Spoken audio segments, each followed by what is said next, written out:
18 et on aura plusieurs textes tout au long de cette prédication. Le thème de ce matin, c'est l'argile entre les mains du potier, un thème qui est tellement, je trouve, intéressant et tellement riche d'enseignements et d'images. Nous voulons être, en tout cas je veux être un vase entre les mains du potier. On passera, à mon avis, le dimanche prochain également sur ce thème. On finira cette prédication.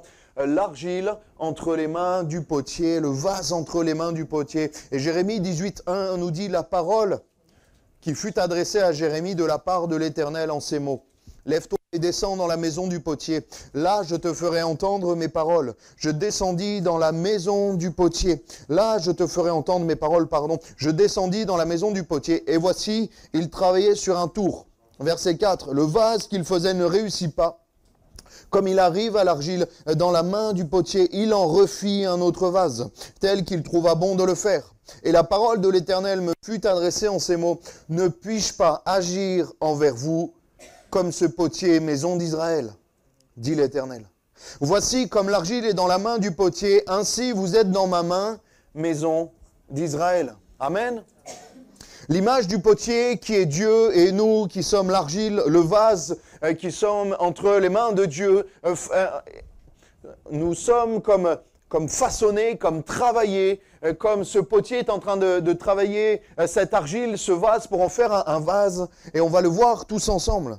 Nous devons être malléables entre les mains de Dieu. On aura plusieurs vidéos qui vont venir agrémenter cette prédication de ce matin. Mais premièrement, l'argile se trouve dans le sol. Elle doit être extraite, séparée d'avec le sol, triée d'avec les pierres, triée d'avec les autres types de roches et autres types de pierres qui sont là, et de terre, pour être seulement de l'argile et de l'argile pure, de l'argile à 100%, sans imperfections, sans quelque chose qui va venir altérer la qualité de cette argile. La Bible nous parle d'un être et d'un peuple qui est mis à part.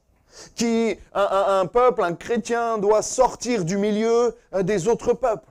Nous devons être mis à part. Nous devons être comme 100% argile, 100% malléable entre les mains du Seigneur. Ne puis-je pas agir envers vous comme ce potier ? Mais pour que Dieu puisse agir comme ce potier dont il parle prophétiquement à Jérémie, nous devons être nous, à notre tour et à notre place, de l'argile. J'ai cette question à te poser ce matin. Est-ce que tu es de l'argile entre les mains de Dieu? Est-ce que tu es malléable? Est-ce que tu es transformable? Est-ce que tu es ajustable? Est-ce que le Seigneur peut faire ce qu'il veut de toi? Ce qu'il a envie? Ou est-ce que tu es pas complètement de l'argile, pas complètement malléable? Et on va mettre cette première vidéo, cette courte vidéo, c'est des petites vidéos qui durent quelques secondes, pour la première étape qui va être le fait de malaxer. On va voir toute l'étape d'un vase. Vous allez apprendre plein de choses, parce que moi j'en ai appris plein de choses. Ça fait 2 jours que je mange que des vidéos de poterie, ça me donne envie de faire de la poterie. Donc là, premièrement, on l'a vu, c'est l'argile qui est malaxée pour la rendre souple, malléable entre les mains du potier. Le potier part d'un tas de quelque chose qui n'a pas de forme pour en faire quelque chose de beau et d'utile, mais premièrement, il doit être malaxé. L'argile, j'ai lu ça sur un site de professionnels qui ont une entreprise justement de vases. L'argile est malaxée longuement pour enlever les bulles d'air et rendre la terre homogène et malléable. Est-ce que tu es homogène et malléable entre les mains du Seigneur? Ou est-ce que tu as comme des bulles d'air, des imperfections qui pourraient empêcher le Seigneur d'agir dans ta vie? La Bible nous dit que nous devons être, dans le texte de base, le vase qu'il faisait ne réussit pas. Comme il arrive à l'argile dans les mains du potier, il en refit un autre, tel qu'il trouva bon de le faire. Avant même d'aller sur le tour, l'argile est malaxée, malmenée. Comme une pâte à pain, comme une pâte à pizza qu'on doit malmener, là, qu'on doit malaxer, qu'on doit pétrir. L'argile doit être aussi malaxée. Et quand le Seigneur vient dans nos vies, il y a des choses qu'il doit un peu malmener, il y a des choses qu'il doit transformer, il y a des choses qu'il doit étirer pour enlever les imperfections, pour enlever ce qui va l'empêcher de travailler normalement. Genèse 2, verset 7. L'Éternel, quand il a créé Adam, quand il a créé le premier être humain, le premier homme, L'Éternel Dieu forma de la poussière de la terre. Il souffla dans ses narines un souffle de vie et l'homme devint un être vivant. Il forma l'homme de la poussière de la terre. Ça veut dire que Dieu a été le premier potier. Et il a créé Adam. Et après, il a créé Ève d'après une côte. Et il a créé le premier être humain d'après la poussière de la terre. Il a pris la poussière de la terre, il a pris de la terre, il a créé Adam. Dieu est le premier des potiers. Il est ce divin potier. Comme pour la terre, qui était informe et vide. Il en a fait une planète magnifique. Tout était informe et vide. La Bible dit tohu bohu, ça veut dire qu'il n'y avait rien, il n'y avait pas de vie, il n'y avait pas de forme, il n'y avait pas de logique, il n'y avait rien du tout de fonctionnel. Et Dieu a commencé par sa parole à créer ce qu'il n'était pas. Dieu peut créer en toi ce qu'il n'est pas. J'imagine, mais je regardais les vidéos, il parle d'un tas comme ça qu'on a vu, qui est informe et vide, qui ne ressemble à rien, un tas comme ça, on pourrait penser que c'est un tas de boue qui ne sert à rien, qui est inutile. Et on peut faire avec ça des vases qui sont magnifiques. Et le Seigneur peut faire de toi un vase magnifique. Regarde ton voisin et tu dis, tu peux être un beau vase. Par la foi. Tu peux déjà lui dire tu es un beau vase, si c'est déjà un beau vase. Comme il a pris de la terre pour créer le premier homme. Il y en a, ils sont en train de faire le vase là-bas. Ça va. Comme pour la terre qui est informe et vide, Dieu a commencé à travailler. Comme il a pris de la terre pour créer le premier homme. Et il veut aussi travailler dans ta vie ce matin, te transformer et te changer puissamment de l'intérieur. Alléluia. Ésaïe 41, verset 25, « Je l'ai suscité du septentrion, et il est venu de l'Orient. Il invoque mon nom, il foule les puissants comme de la boue, comme de l'argile, que foule un potier. » Ésaïe 41, 25. Il foule les puissants comme de la boue, comme de l'argile, foule un potier. Et moi, le Seigneur a dû puissamment me malaxer pour me transformer. Et des fois encore, il me malaxe de temps en temps et régulièrement, pour que je sois comme lui veut que je sois. Parce que moi, j'ai tendance à me déformer. J'ai tendance à reprendre ma forme initiale de tas comme ça. Vous voyez, spirituellement, on a tous cette tendance. Mais lui, il veut qu'on soit des vases. Mais l'argile ne doit pas faire ce qu'il veut. C'est le potier qui choisit. Quel vase, un vase, un bol, une cruche. Pas de jeu de mots, une cruche pour servir de l'eau. Hein. Mais nous devons être ce que le Seigneur nous appelle à être. Pas forcément comme les autres. Vous savez que les potiers, ils font que du... quand ils sont à la main comme ça, c'est complètement du sur-mesure. Il n'y en a pas un vase qui est pareil. Tous sont différents. Et c'est ce que le Seigneur veut. Pas moins beau, pas moins utile, complémentaire, mais différent. Parce que Dieu veut des choses différentes, complémentaires, mais utiles toutes quand elles se mettent à travailler pour l'œuvre de Dieu. Alléluia. Sur une table, il y a besoin d'assiettes, il y a besoin de couverts, il y a besoin de plats. Il y a besoin même de différentes assiettes en fonction du plat. Si vous mangez la soupe dans une assiette plate, ça va être bizarre quand même. Hein. On a besoin de ces choses. Et même des fois, certains plats qu'on met dans une assiette creuse, on a du mal à les couper. On a besoin d'être ce que le Seigneur veut que nous soyons. Le Seigneur a besoin de nous malaxer, de nous changer en profondeur pour pouvoir travailler et commencer à travailler en nous.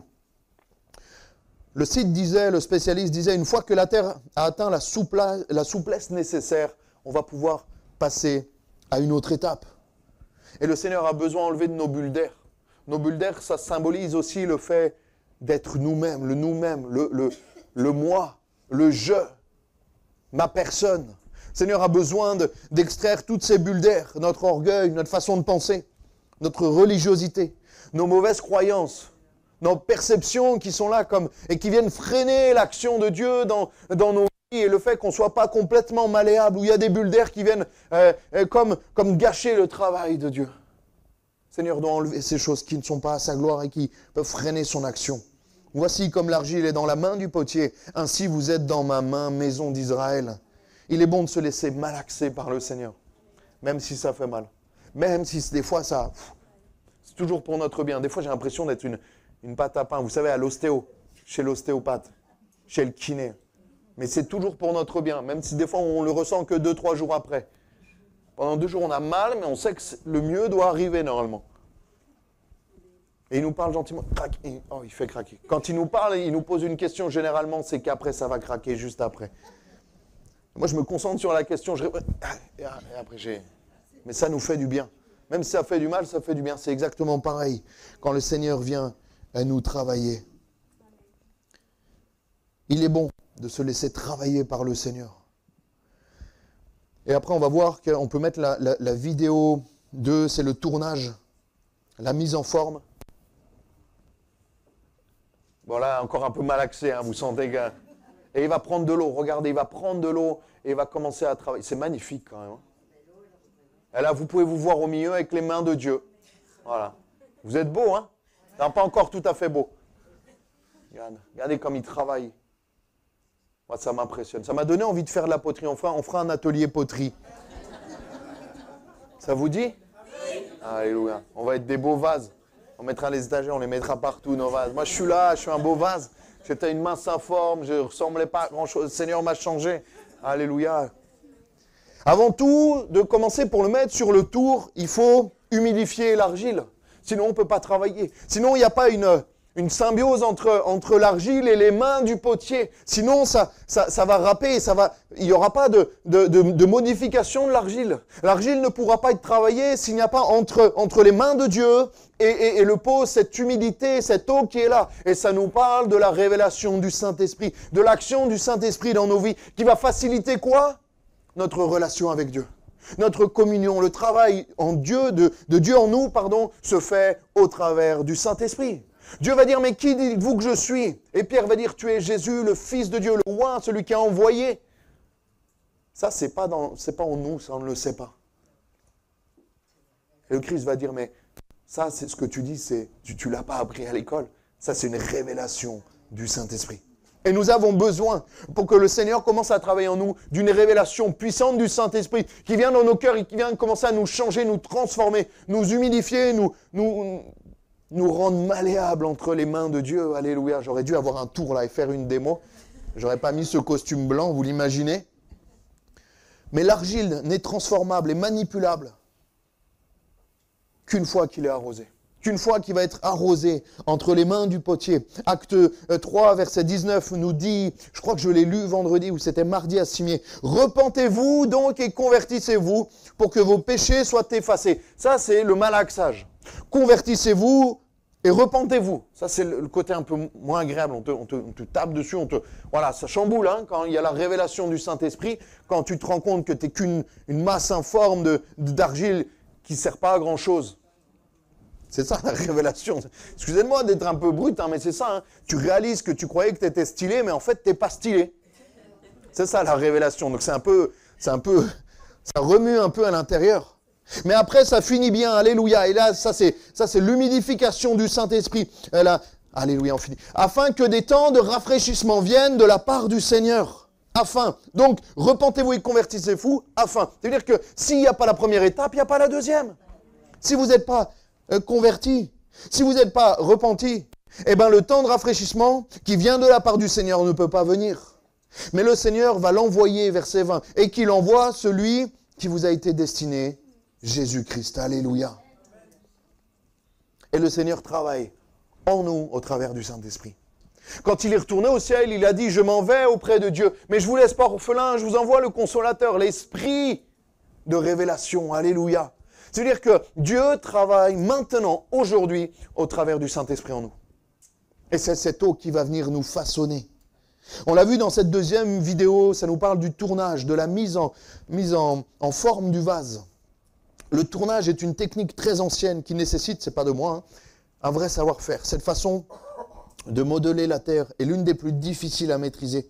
En quelques minutes à peine, à partir d'une boule d'argile, soigneusement positionné au centre du tour, le potier exécute de façon instinctive des pressions inversées sur la terre et fait naître entre ses doigts le vase. Waouh, c'est tellement beau. Et là, on voit que ça commence à prendre forme. Et on voit que même chez certaines personnes présentes ce matin, ça commence à prendre forme. Tu peux te repérer à quelle étape tu es. Si tu es encore en train d'être malaxé par le Seigneur, je suis désolé pour toi, mais les étapes d'après sont meilleures. Mais cette étape du malaxage, quand on pétrit la pâte, j'ai envie de dire, même si ce n'est pas de la pâte, c'est indispensable pour voir les prochaines étapes. Et là, il y en a, je sais, qui sont qui viennent de monter sur le tour et qui commencent à être travaillés par le Seigneur. Et ça commence à prendre forme. On distingue quelque chose que Dieu veut faire dans une vie, dans des vies. Et ça, c'est magnifique. Et Job va dire, Job 10, verset 7, quand il va être éprouvé. Il est tellement beau ce texte. Sachant bien que je ne suis pas coupable, Job 10, verset 7, et que nul ne peut délivrer de ta main. Tes mains, alléluia, m'ont formé, elles m'ont créé. Elles m'ont fait tout entier et tu me détruirais. Souviens-toi que tu m'as façonné comme de l'argile. Voudrais-tu de nouveau me réduire en poussière? Ne m'as-tu pas coulé comme le lait? Ne m'as-tu pas caillé comme du fromage? Tu m'as revêtu de peau et de chair. Tu m'as tissé d'eau et de nerfs. Et tu m'as accordé la grâce. Alléluia, avec la vie. Tu m'as conservé par tes soins et sous ta garde. Alléluia. Tes mains m'ont formé, verset 8. Elles m'ont créé. Tu m'as façonné comme de l'argile. Amen. Ça, c'est ce que le Seigneur a fait en nous. La vie, le fait qu'on soit présent ce matin, c'est pas le fruit du hasard. Le fait qu'on soit en vie, même ceux qui ne croient pas en Dieu, qui ont été tissés depuis le ventre de leur mère. Alléluia. Vous avez vu les échographies, des photos, des visuels d'enfants comme ça. Mais c'est merveilleux comme ça. Mais c'est Dieu qui travaille là. C'est tellement beau. Il faut avoir de la foi pour croire que c'est le hasard qui fait tout ça quand même. Le divin potier, comme sur la vidéo qu'on a vue, il s'est sali les mains pour toi. Est-ce que tu réalises que le divin potier s'est sali les mains pour toi? Il a mis les mains dans la boue, j'ai envie de dire, pour que tu puisses ressembler à ce que tu ressembles. Pour que tu puisses être ce que tu es ou ce que tu dois être en Jésus-Christ. Dieu, dès le départ, il a mis ses mains dans la boue pour créer Adam. Il s'est sali pour toi. Et Jésus s'est sali jusqu'à la croix pour toi. Pour que tu puisses être ce que tu es aujourd'hui. Pour que tu puisses goûter ce matin, ce temps dans la présence de Dieu. Il s'est sali. Il a accepté qu'on lui crache dessus, qu'on l'humilie, qu'on lui mette une couronne d'épines, qu'on lui tire la barbe, qu'on lui perce le côté, qu'on lui perce les mains et les pieds. Tout ça, il l'a fait pour toi. Il s'est sali. Il a pris des coups de fouet dans le dos pour toi. Le divin potier s'est sali les mains pour nous. Alléluia. Ésaïe 45, verset 9. Malheur à qui conteste avec son Créateur. Vase parmi des vases de terre. L'argile dit-elle à celui qui la façonne, que fais-tu? Et ton œuvre, il n'a point de main. Et nous, on est comme ça, des fois on dit, mais Seigneur, qu'est-ce que tu es en train de faire avec moi? Seigneur, moi je ne ferai pas comme ça. On veut reprendre la main sur notre vie, on veut se dire, mais non, mais Dieu, moi, je pense que pour moi, c'est plutôt mieux si je fais ça. Et des fois, on se convainc même que ça vient de Dieu. Dieu m'a dit. Ça me fait peur, cette phrase. Je sais que Dieu parle. Mais tous ceux qui me disent ça, il y a comme un frisson qui parcourt ma colonne vertébrale et je me dis, qu'est-ce qui va se passer? Et je m'accroche comme ça, je fais, Dieu m'a dit. Et là, je m'attends. Mais des fois, on dit des Dieu m'a dit pour cautionner des choses qu'on fait et qui ne sont pas bonnes et qui ne sont pas bibliques. Dieu ne se contredit pas. Dieu est le Dieu de la parole de Dieu. Et si vous me dites Dieu m'a dit quelque chose qui est contraire à sa parole de Dieu, ben Dieu ne me l'a pas dit. Je ne suis pas prophète, mais je sais que Dieu ne te l'a pas dit. Et nous voulons être comme cette argile qui négocie avec Dieu, qui dit, mais qu'est-ce que tu fais là? Moi, j'aurais fait un vase un peu plus petit ou un peu plus grand. Moi, j'aurais pas mis cette couleur après pour la décoration. Laisse travailler Dieu dans ta vie. Laisse travailler Dieu dans ta vie. Laisse-le faire ce qui lui semble bon, parce que ce qui lui semble bon est toujours le meilleur. Et ce qui semble bon à Dieu est toujours parfait, en fait. Ne remets pas la toute-puissance de Dieu en question. C'est ce qu'a voulu faire Job avec Dieu, parce qu'il ne l'a pas compris. Et on va mettre la troisième vidéo. Notre vase, il va avancer. Vous allez voir, c'est incroyable. Là, on avance un peu. Le vase commence à prendre forme. Elle est magnifique, cette vidéo. Et vous avez remarqué une chose, qu'il y a une main à l'intérieur et une main à l'extérieur. Il y a une main qui façonne l'extérieur et il y a même des outils, on va les voir juste après. Mais il y a surtout une main à l'intérieur et une main à l'extérieur qui commence à façonner le travail. Et vous voyez ce qu'ils font? Ils enlèvent de la matière. Si on peut juste la remettre pendant que je parle. Il enlève de la matière. Le potier va enlever. Regardez, avec sa main gauche à l'intérieur, il va enlever. Il a un outil, il va enlever. Parce qu'il y a des choses qu'il faut qu'on enlève dans nos vies. Il y a des choses qui ne sont pas bonnes dans nos vies et qu'on doit enlever. Qui sont inutiles. On va être comme trop épais, mais pas la bonne épaisseur. De l'épaisseur, on va garder des choses qui vont nous peser, qui vont empêcher Dieu de pouvoir agir. Et Dieu, il va prendre son petit outil, là, ses mains, et il va enlever de la matière. Vous voyez, tout doucement, il enlève de la matière. la matière qui est en trop, et qui va empêcher même de ce vase d'être harmonieux complètement. Une main à l'intérieur et une main à l'extérieur. Dieu veut faire un travail en profondeur dans notre vie, jusqu'au plus profond de notre cœur. Il n'y a personne qui travaille aussi profondément que Dieu. Jusqu'au plus profond même de notre âme. Il n'y a personne qui touche à l'âme, à part Dieu. Et lui, il va jusque dans les profondeurs de l'âme. C'est tellement puissant qu'on réalise la toute-puissance de Dieu qui va en profondeur. Et la religion veut changer l'extérieur, mais Dieu veut changer l'intérieur et ça se verra à l'extérieur. Mais Dieu veut commencer par ton cœur. Dieu veut commencer par les profondeurs de ton cœur, parce qu'il n'a pas arrêté de se contredire avec et un peu de se prendre la tête avec les pharisiens, Jésus, vous savez. Luc 11, verset 39. Mais le Seigneur lui dit, vous pharisiens, vous nettoyez le dehors de la coupe et du plat, et à l'intérieur, vous êtes pleins de rapine et de méchanceté. Vous êtes des beaux vases, mais à l'intérieur, vous êtes pourris. Excusez-moi. Et nous, en tant qu'enfants de Dieu, en tant, même pas évangélique ou quoi, ça, peu importe, mais on doit être des vrais chrétiens, pas des chrétiens du dimanche. Vous savez, mon grand-père, il n'allait pas, à l'époque, c'était à la messe, à ce qu'il disait, mais je les connais, les dames qui vont à la messe. C'est les pires du village. Et il le disait. C'est pour ça qu'il ne voulait pas aller à l'église. Parce que le reste de la semaine, elles faisaient des belles prières, elles étaient à l'heure, elles balayaient, elles faisaient tout ça. Et si tu es comme ça, tu es un pharisien. Si on est comme ça, on est des pharisiens. On est beau à l'extérieur, c'est facile. Je vous l'ai déjà dit, je vous le dis souvent. Même pour moi, en tant que pasteur, c'est facile d'avoir un beau costume, de bien parler. C'est pas compliqué. Mais moi, je veux être un beau pasteur selon le cœur de Dieu. Et on doit être des chrétiens, même au-delà du pasteur. Tu dois être un beau vase d'abord à l'intérieur. Parce que si c'est beau à l'intérieur, ça se verra obligatoirement à l'extérieur. Mais dans cette société où on veut tous paraître, être à l'extérieur, montrer qu'on est beau, montrer qu'on est bien. Parce qu'on fait, parce qu'on met sur les réseaux sociaux. Le Seigneur veut travailler en profondeur. Le Seigneur veut travailler ton cœur comme ce potier qui va dans les profondeurs de ce vase-là pour travailler même la base, que tout soit parfait. Mais ça commence par l'intérieur. Et après, il travaillera à l'extérieur. Et j'ai envie de dire même que son travail intérieur va se refléter à l'extérieur et se voir. Mais ne soyons pas comme des pharisiens qui pensent qu'à l'extérieur, aux ornements, au dehors de la coupe. Mais à l'intérieur, vous êtes plein de rapine et de méchanceté. Ça me ferait tellement mal si le Seigneur parlait comme ça de moi. Ça serait tellement violent. Franchement, ça me ferait tellement mal. Voulons être beaux à l'intérieur et surtout que ça se voit à l'extérieur. Mais quand le Seigneur travaille, il change l'intérieur et après ça se voit à l'extérieur. Alléluia. On continue cette image, la 4e image.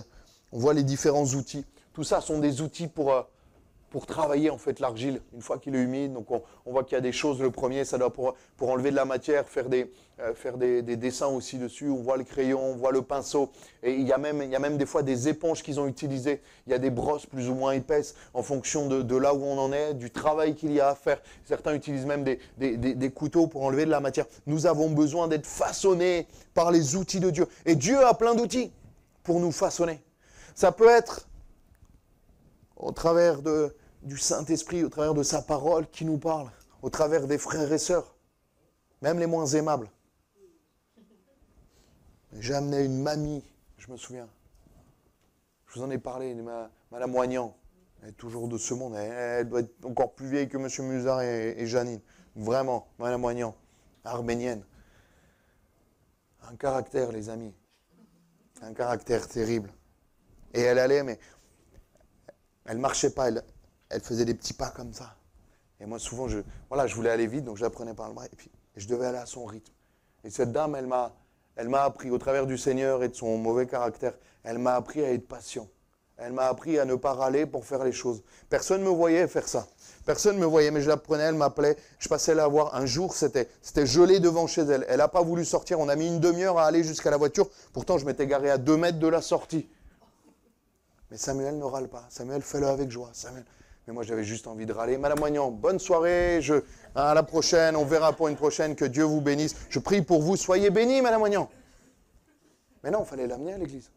Et le Seigneur m'a travaillé petit à petit. Elle avait un problème de pardon avec les Turcs, en tant qu'arménienne et tout. Même pour ça, c'est allé loin. Elle ne prenait pas le baptême. Mais tous les dimanches, elle nous demandait de nous arrêter dans un supermarché turc. Je ne comprenais pas. Je me dis, mais Et donc elle descendait, elle allait chercher. Elle prenait des fois juste une côtelette d'agneau et elle la prenait comme ça. Et on passait un temps avec mon père. Mais elle m'a travaillé, elle m'a façonné. Le Seigneur va mettre des gens sur ta route pour te travailler. Le Seigneur va te montrer des choses, des outils. Peut-être même dans l'église. Il y en a, c'est des outils très précis. Hein. Et ils t'aident à travailler. Ils t'aident dans l'humilité. Moi, j'ai des gens, ils m'ont aidé dans l'humilité. Ils ne le savent pas. Hein. Et que Dieu les aide pour d'autres choses. Mais ils m'ont aidé dans l'humilité. Parce que j'étais orgueilleux. J'étais rempli de moi-même. J'étais rempli d'orgueil. Et il n'y avait pas de place pour Dieu. Le vase, il était bouché en fait. Il n'y avait que moi dedans. Et le Seigneur n'a pas pu me remplir. Il a dû d'abord me vider. Mais moi, la partie malaxage, ça a pris du temps. Et ça a été violent. Parce que le Seigneur devait changer mon cœur profondément parce que j'étais un orgueilleux. Et le Seigneur va utiliser des personnes sur ta route pour te changer. Pour te donner la patience. Pour te donner l'amour si tu ne l'as pas. Pour te donner l'humilité. On a tellement besoin d'humilité, les frères et sœurs. Le Seigneur nous travaille. Et qu'il doit enlever notre moi, notre je, notre volonté. Certains sont là pour enlever, d'autres pour polir, d'autres pour décorer. Certains potiers pèsent même leur argile pour que au gramme près, pour que la quantité d'argile soit vraiment précise. Par exemple, 50 grammes, 100 grammes, pas un gramme de plus pour que vraiment ils puissent arriver à ce qu'ils veulent faire. Et le Seigneur, des fois, doit enlever de la matière. Des fois, il doit rajouter des choses pour qu'on puisse être à l'image qu'il veut que l'on soit. Chaque vase est unique. Aucun n'est comme un autre. Comme le potier, il travaille comme ça, aucun n'est comme un autre. Ce n'est pas une machine qui fait ça, c'est le potier. Et nous sommes tous différents, alléluia. Même physiquement, ça se voit, mais aussi intérieurement. Au niveau de notre caractère, au niveau de ce que Dieu attend de nous. Et c'est ça ce qui fait l'Église de Christ, alléluia. C'est comme un corps, on l'a vu sur la série de l'Église. Nous sommes un corps, nous sommes le corps de Christ. Et vous savez que rien n'est pareil, même sur notre corps. Vous avez déjà vu des images de personnes symétriques qui ont fait des montages, ils ont fait un copier-coller de la face droite à la face gauche. Les gens, ils sont trop bizarres. Ils n'existent pas, hein, c'est des montages vidéo. C'est-à-dire que même nous, on n'est pas complètement symétrique. Notre œil gauche, il n'est pas comme le droit. Notre pied gauche, il n'est pas comme le droit. Nos oreilles même ne sont pas parfaitement identiques. Et nous devons être complètement différents pour former ce corps qui est harmonieux en Jésus-Christ. Amen. Vous voulez être des beaux vases ? Alléluia, on va être une équipe, un beau magasin de vases, là, ça va être magnifique. La vidéo 5, il reste 2 étapes. C'est le fil du potier. Ça, c'est à la fin. Il passe un fil entre le tour et le vase. Alléluia. Et là, il va pouvoir enlever le vase. Il va pouvoir le mettre pour la dernière étape qu'on verra, l'avant-dernière étape. Il permet de séparer le vase du tour, une fois le vase réalisé. Une fois que le premier travail a été fait, cela nous parle de ne pas stagner, de ne pas rester immobile. Il y a un temps vraiment particulier de formation quand on est sur le tour du Seigneur, et on y est un peu tout le temps en réalité. Mais le Seigneur veut qu'on ne reste pas là à stagner, qu'on ne reste pas là immobile, mais qu'on puisse avancer avec le Seigneur, transformés par Jésus-Christ. Devons aller de l'avant, devenir de véritables disciples de Jésus-Christ, se fortifier, aller de progrès en progrès, aller plus loin et à notre tour porter du fruit, à notre tour essaimer, à notre tour parler de la part de Jésus à notre prochain. On le voit, elles ne sont pas là ce matin, mais Nadège qui a dit à son amie, sa collègue de travail Nathalie, mais viens à l'église, viens vendredi soir à l'église, on va chanter, on va ouvrir la parole de Dieu, on va prier pour toi. Nathalie, elle est venue au bout du 2e chant, elle était comme ça. Et là, bientôt, elle pourra rentrer dans l'instruction baptême, parce que c'est un fruit qui est mûr. Nadège, elle a fait quoi? Elle a dit, juste viens à l'église vendredi soir. Elle n'a pas imposé les mains, elle ne lui a pas prêché pendant 2 heures, elle n'a pas prophétisé sur sa vie. Elle lui dit, viens, vendredi soir, on a une réunion, on va chanter des chants, ça va être sympa. Tu viens à l'église, viens, je t'emmène, je te récupère à la sortie du travail. Là, ça va être une vie qui va être transformée. Et Nathalie, un mois après, elle a amené son fils. Et là, dimanche prochain, il sera là au club ado, Naël. Ça peut aller vite, les amis, mais on n'est pas appelé à stagner, à rester là. Pas besoin d'être baptisé, tu n'as pas besoin d'être baptisé du Saint-Esprit pour commencer à parler de Jésus, de ce qu'il a fait pour toi, de ce qu'il a changé dans ta vie, alléluia. Et bien sûr, ça nous parle aussi du fait de se détacher de ce tour pour aller vers le ciel et pour le retour du Seigneur qui va venir nous chercher. Nous montrer qu'on n'est pas fait pour mettre nos priorités sur les choses d'ici-bas. On a tellement de mal à faire ça. Vous avez du mal comme moi? Moi, j'ai besoin, ça demande un travail continuel pour me rappeler, Samuel, ta maison, elle va être là-bas. Samuel, ton avenir, il est céleste. Samuel, ton avenir, il est spirituel. Pourquoi tu t'énerves? Pourquoi tu te donnes tant de mal pour ça? Ça va finir broyé, ça va finir roulé comme une feuille. Samuel, ton avenir, il est spirituel. Donc tes priorités doivent être spirituelles également. Notre avenir est spirituel. C'est pour ça que le Seigneur, le divin potier, Jésus, là, il nous sépare de ce tour. Pour que pas on reste là toute notre vie à tourner comme ça, à tourner. À un moment donné, on doit marcher de progrès en progrès. À un moment donné, on doit marcher par nous-mêmes, bien sûr, avec le Seigneur. De ne pas nous attacher aux choses d'en bas et de nous préparer à notre départ. De ne pas s'attacher coûte que coûte aux choses matérielles qui sont passagères, mais suivre le Seigneur. C'est se séparer de ces choses du monde qui sont là. Et nous devons, ça nous parle aussi de la sanctification, de se mettre à part. Est-ce que tu te mets à part de certaines de tes fréquentations, de certaines choses que tu regardes qui ne sont pas à la gloire de Dieu, de certaines choses que tu écoutes qui ne sont pas à la gloire de Dieu, certaines choses que tu fais qui ne sont pas non plus à la gloire de Dieu, et tu le sais très bien. Est-ce que tu te sanctifies? Est-ce que tu te mets à part? Est-ce que se mettre à part, c'est être séparé d'eux? Non pas séparés comme des illuminés, des mystiques qui vivent dans des grottes et qui restent dans des kibboutz. On n'est pas dans ces choses-là, mais séparés spirituellement. Il y a des choses que je faisais avant que je ne fais plus maintenant, parce que maintenant je suis enfant de Dieu. Parce que maintenant j'ai dit au Seigneur, viens commencer un travail de potier en moi, viens commencer à me façonner, viens Saint-Esprit me remplir. Tu ne peux pas demander au Saint-Esprit de te remplir et de commencer à te remplir d'une pluie qui vient d'en haut, et au Seigneur de travailler dans ton cœur. Si après tu ressors et tu te roules à nouveau dans la boue, dans les cailloux, dans les choses comme ça, il va avoir une drôle de tête le vase. On doit rester à part. On doit rester à part, et le Seigneur veut t'aider à rester à part. Le Seigneur veut t'aider à rester à part, alléluia. Suivre le Seigneur, c'est se séparer de certaines choses de ce monde. Parce qu'on est de l'argile pure. On doit être de l'argile pure. S'il y a des cailloux, le potier va se faire mal, ne va pas pouvoir travailler comme il voudrait. S'il y a d'autres matières, ça ne va pas tenir. Si vous avez de la terre dans l'argile, de la terre normale, ça ne tiendra pas. Il y aura comme des fragilités sur ce pot. Et enfin, la troisième étape pour ce dimanche, on finira dimanche prochain. On va prendre un temps pour prier. C'est la vidéo numéro 6. Et c'est le séchage. Certains pots nécessitent un séchage avant la cuisson. La cuisson, là, on la verra la semaine prochaine. On va laisser sécher toute la semaine, d'accord? Ça vous va? Et on fera cuire dimanche matin. Et là, on voit qu'avant d'être mis, notamment les vases d'Anduze, dont je regardais, et des vases qui sont très beaux et très connus, eh ben, ils vont être séchés pendant un long moment avant d'être cuits. Si on peut laisser juste cette image comme ça. Et le séchage, c'est long des fois. Vous savez de quoi ça nous parle? Et des silences de Dieu. Certains se sentent comme... Moi, je me suis déjà senti comme ce pot-là. Dieu venait de travailler en moi, venait de faire un travail magnifique en moi. Et là, j'étais posé sur l'étagère comme ça. Et puis plus rien. Dieu ne me parlait plus.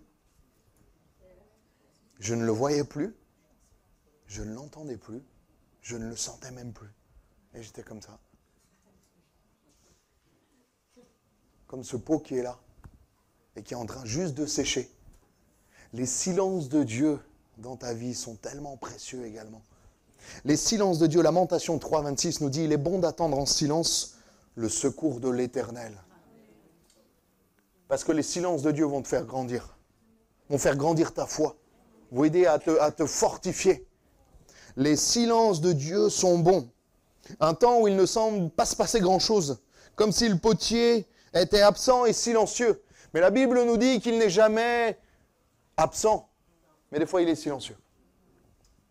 Je serai tous les jours avec vous jusqu'à la fin du monde. Il est là, il est dans l'atelier, le potier. Mais tu ne le vois pas, tu ne l'entends pas. Tu ne lui parles pas, il ne te répond pas. Il te met un temps à part où tu dois sécher. Où tu dois sécher. Juste prendre le temps de te poser et te solidifier. L'argile, il va se solidifier quand il va sécher. Pour que tu puisses être solide. Et tu es là posé sur l'étagère et tu attends. Tu ne sais pas combien de temps ça va durer. Pourtant, ce temps est bénéfique pour toi, même s'il n'a pas l'air comme ça. Il nous façonne et il nous solidifie les silences de Dieu, les temps même de désert. Qui a déjà vécu des temps de séchage comme ça? Où tu es là et tu te dis, mais Seigneur, tu m'as oublié. Reconnais que tu as déjà fait cette prière où tu dis, Seigneur, tu m'as oublié. Seigneur, tu penses au frère, à la sœur qui est à gauche et à droite de moi, mais moi, tu m'as oublié. Je sèche comme ça. Après le temps de séchage, il ne faut pas qu'il dure 10 ans, hein, les frères et sœurs. Ça, c'est qu'il y a un autre problème et il faut prendre un entretien, là. Mais il y a des temps comme ça, où le Seigneur nous met à part. Nous met à part et il nous façonne. Et on va aiguiser notre oreille, on va prendre des temps dans les silences de Dieu qui sont bons. Romains 12, verset 12. Réjouissez-vous dans l'espérance et soyez patients dans la détresse. Persévérez dans la prière. Amen. On va prier, on va demander au Seigneur sa grâce. On finira ce message dimanche prochain. Seigneur, merci pour ton amour.